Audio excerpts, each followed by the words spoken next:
Good morning, everyone. This is Tony from Her Homestead Skills, and it is another scorcher out there, although they do claim that tomorrow we should get some relief, and perhaps by this afternoon all kinds of thunderstorms, and that should clear away some of the heat and humidity. Well, we'll see. I'm not adverse to the heat. You just have to be careful with it. Careful how you dress, careful how much activity you perform out in the sun, and you're fine. I did go out to my garden this morning and I just checked a few things and watered a few plants just in case we don't get the rain that they've been promising. So I'm hoping we do get a good deluge. It always helps the garden. And checked on my raspberries and they're starting to turn. And as I said, by next week I should be able to pick bowls. I'm hoping to do that. And I did pick a few and eat them, and they're very nice. Very nice. So, yeah, my cucumbers are doing good, and cucumbers do like a lot of water. And I was going to pull out one of my garlic to see if they had grown enough, but I decided to leave it in the end. So they're not really quite ready for picking, and I don't just want to yank it out of the ground when it still could be developing somewhat, even if it is just one bulb. So I left the garden and went and did some grocery shopping and bought, meat, shrimp and chicken and hot dogs for Mark. He hasn't had hot dogs in ages, and he does like the occasional hot dog. So I picked up a package of dogs and buns for him so he can have a snack here and there whenever he wants. I wanted to discuss, I don't know. People have very serious concerns about some of these organizations, the UN, the WEF, the WHO, the IMF, and what they're up to. And I have heard recent talk again that people are very concerned about signing away autonomous rights to the UN in September of 2024. And I'm of the impression that it's just going to be another spinning their wheels as they've been doing year after year. I don't really believe that you're going to get countries willingly seceding rights to their own security, their own rights to establish their own laws, to their own rights to determine their own governments. So there may be areas where countries will cooperate, as they have done in the past, in areas like economics. You know, there is trade around the world, and perhaps that is just in its infancy and needs to be developed a little bit more fairly for everyone involved. I don't really see an issue with that. I don't know who's involved with that. It's out of my sphere. It's above my pay grade. I really cannot, unless I get in-depth involved in that world, I won't understand it anyway. So, as I said, above my pay grade for today. Is there a problem with having, say, a world currency? I don't really see that that is so much of an issue, but I've dealt with trying to exchange money from Canada to the US, and I find that a bit of an issue. Always take a huge hit when I do that. So should there be a balance, and how should that be affected? I don't think that the U.S. should lose out on the strength of their dollar compared to the rest of the world. No. So how do you get a world currency that works for everyone? Once again, above my pay grade. Let them iron it out and let them fight it out, and I can assure you that governments will not bow down willingly to any third party. they might come to some sort of an agreement to say this and this should be done and that should be done, and yeah, we should fight global warming, and yeah, we should encourage green energy. And yes, I have an issue with the plastic bag, and I think I have voiced that, and my issue stems from the fact that they come after the individual shopper and take away his right to be able to bag his products before he leaves the store. And if they were serious, let's find a way to go after all the manufacturers that wrap all their products in plastic. I mean, some of them so hard that you take scissors to cut them out of these hard plastic containers that you could almost cut yourself on trying to get what's inside out. Is that plastic not as detrimental as the plastic bag that I wrap my groceries in? Yeah, I know, it's a rant. And my milk comes in plastic bags. I have 3 bags inside another plastic bag. So there's 4 plastic bags when I buy milk. And I understand that in some places they still have milk jugs, plastic. So what is wrong with going back to a glass bottle for milk? We used to have glass bottles for milk, and why are they not looking at that as an alternative to getting plastic out of the system? No, they go after straws and plastic bags that consumers need, because consumers are more easily encouraged than manufacturers. I hate to tell you that that's the issue. They're going to have a lot more trouble getting manufacturers to stop using plastics. And once they do, I can agree to not have a plastic grocery bag. Could use a basket again. You know, I'll take a paper bag. I mean, we do have paper bags with handles nowadays, and they make nice shopping bags. Just get the ones that are about the same size. Okay, getting back to all these organizations, worldwide organizations. The truth of the matter is that the world is becoming a smaller environment, and everything that one country does affects another country, and a war in one place affects us here. We've seen that. Russia and Ukraine is certainly affecting us all.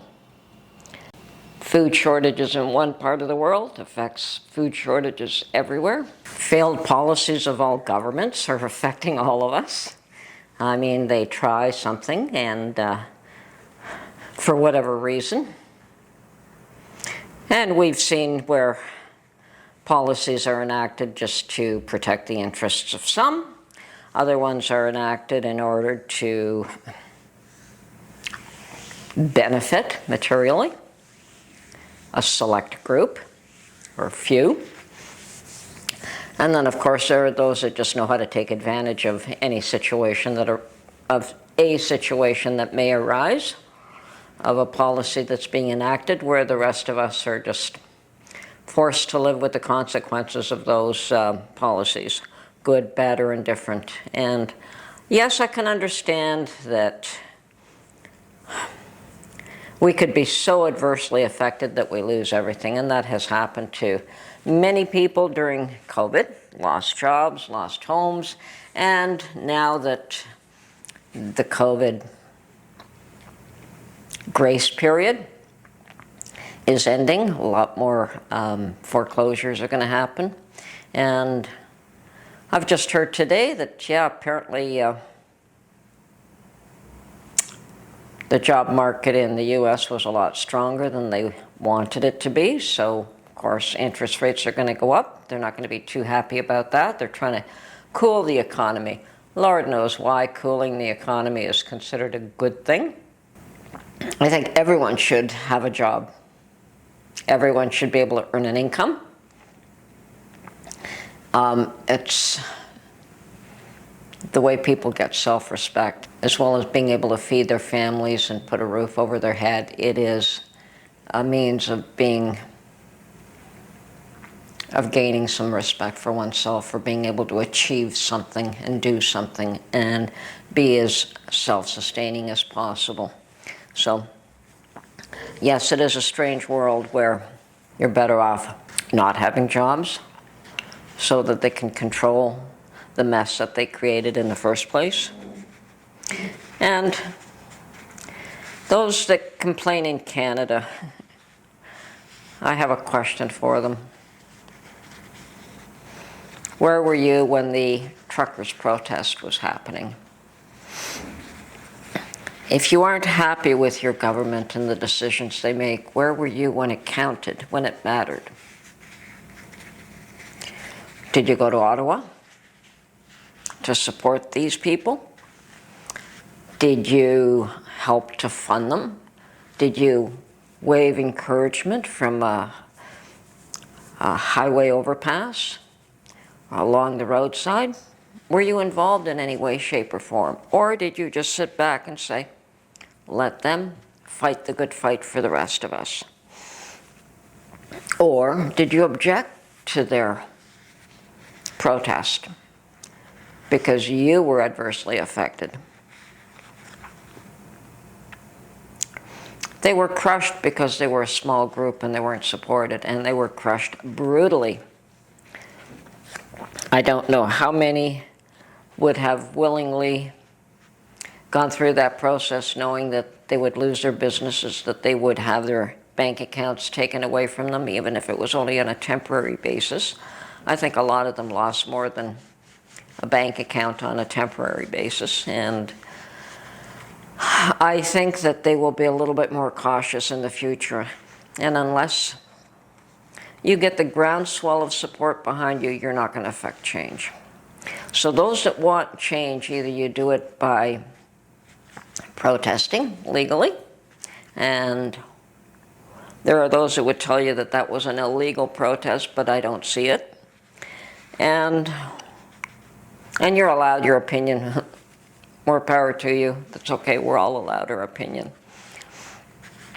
But at some point, you have to take sides, I guess. I never believed that in the past. I've always thought best to try to stay neutral, but you really don't have much choice sometimes. And I did that in a situation one time where there were two opposing forces, and I didn't take one side and I didn't take the other. And you know what happened? They both attacked me. They were both upset with me for not taking. I would have been protected had I taken one side or the other. But because I took neither, both of them. And I lost out. But you know what? You rise from the ashes. How many times do you have to rise from the ashes of the fires? As many times as you're burnt. And you keep doing it, and you keep rising. Anyway, as far as the World Bank and the UN and the IMF and all those people, what am I going to do to stop them from doing what they're doing? Nothing. I'm going to focus on what I can do and the changes that I can affect. And if I can't affect any change, then there's nothing for me to do. And the only person I can change is myself. I can't even change Mark. Mark can't change me either. We can try to cooperate, and sometimes we do very well, and other times he goes one way and I go the other, and that's all good too. That's another form of cooperation. But yeah, you can't change anyone but yourself. You can't improve anybody but yourself, and you can't make anyone worse. Wanting to fix somebody else just takes the focus off who you should be working on. So, I don't know if you've noticed, but I rarely have any interest in telling anyone else how to live. I tell people what I think, how I may do something, what I believe, but I also believe everyone else has got the right to their own opinions, and And sometimes I will have a discussion with them, and other times I won't bother. It isn't necessarily worth it. So, okay, going back to the UN, am I afraid of them? No. Do I think that they will disrupt my life totally? Probably not. I think that locally I'll be more disrupted by what's going on, and provincially and federally here in Canada. And certainly what goes on in the US is going to affect us here. What goes on in the world today is not that critical. It may become so in the future, and when it does, then I will look at it. Do I believe that we're going to sign away our rights in September of 2024? I think it's just going to be the old spin again. Everyone's going to say, yeah, we should be doing this, and yeah, we should be doing that. And they might come to some agreement about something, but I don't think for one moment that any politician is going to give away their power to somebody else. Just my opinion, once again, above my pay grade. I'm only speaking what I believe and what I feel. So, once again, perhaps ignorant. I don't deny that I don't have the skill set or the knowledge. So, am I speaking out of ignorance? Perhaps. And I don't deny that that may be the fact. Okay. Don't be afraid. Keep stocking up. Look to what's happening in your situation locally, what you can do to better your condition and the lives of your immediate family and friends and loved ones. And really, that's the way to change the world. One person at a time. Make one person's life happier, better. Help one individual. You've done a great job. So, anyway, this is Tony from Her Homestead Skills. And hope you enjoyed this, and we'll catch you on the next one. Bye for now.